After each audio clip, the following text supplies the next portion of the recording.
just trying to get these to rotate. And then we can do a nice, I can have her rotate to the left, and I can just kind of hang here. And it's nice. You want to keep this in a nice straight plane. Just open it up, soft tissue. Opens up the tray. It's in the elevator a little bit. Opens up a little facial bags. Just assist. Nice. So this is the head, this is C1, all right? So if I'm coming into extension, my head, these processes go forward, right? Right. If I go into flexion, they come back. Right. Now, if this one is stuck, and I'm coming into extension, look how my head's going to go. Right. It's going to go around a rotational axis, isn't it? Right. Because this one's not going to move. You know, and usually you'll see people with a left rotation when they talk. So this one, the left side, you know, they can come forward, but they can't get this head into extension and flexion. Because that 1OA joint will be locked out. Right? Right. Right. Yes. She was just thinking that. So when you're doing that, I knew that already. so what you do is you put them in to extension, you side bend, and then extension.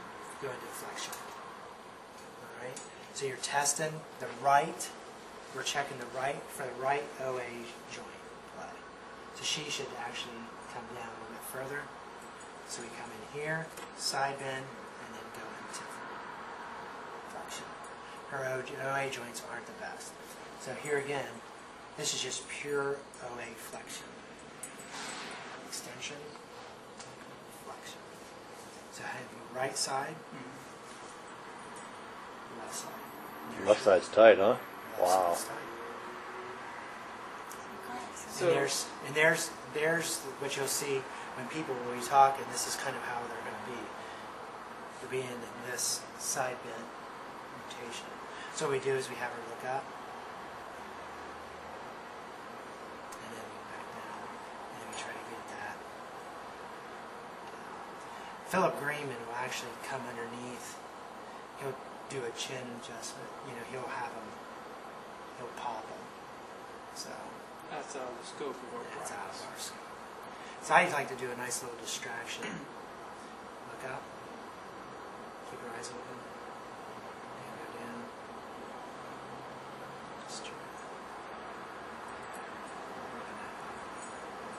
It's like you're making her mad.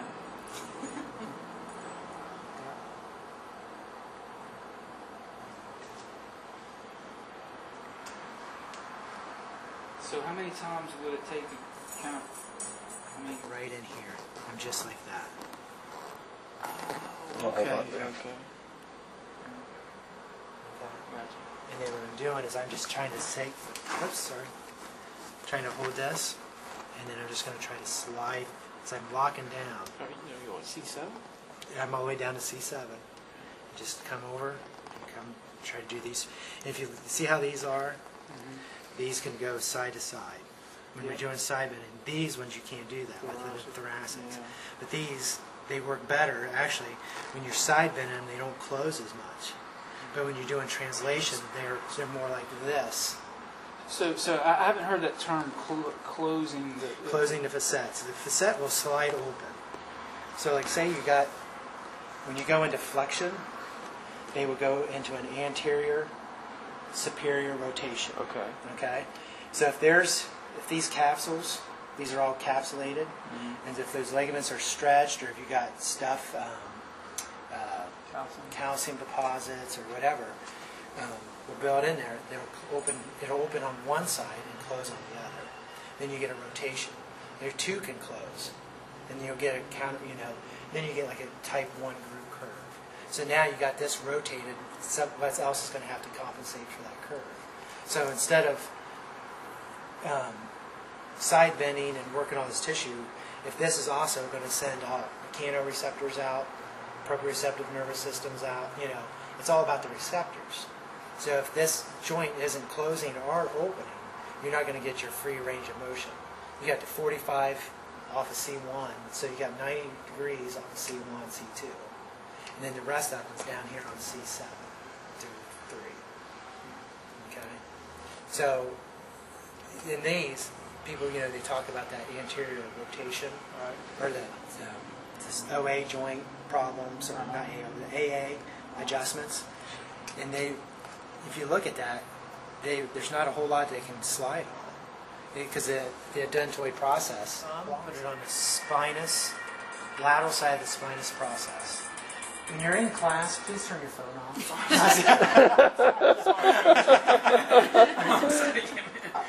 Please forgive me. So you're going to lock down, thumbs right on the lateral side of the spinous process, and you're going to rotate right over the camber of your thumb. And then you're just going to work up, side bend, side to side.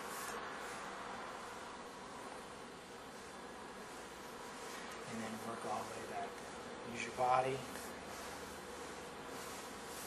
Oh, sweet mercy.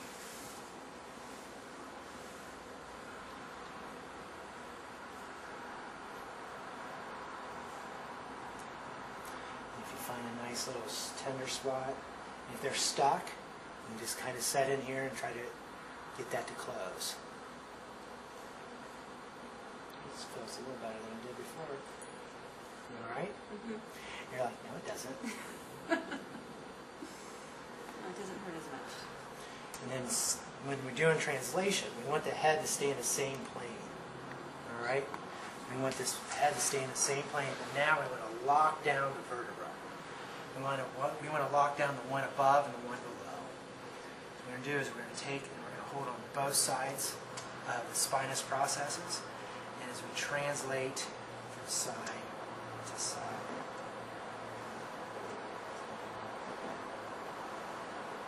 So your hands interlaced up under there? I actually just got my fingers.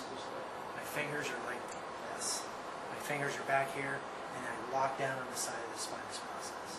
So you locking down with your fingers? Yep, they're like, it's right in here. The side of the spinous processes are in on both sides of my fingers. Okay. Hand me your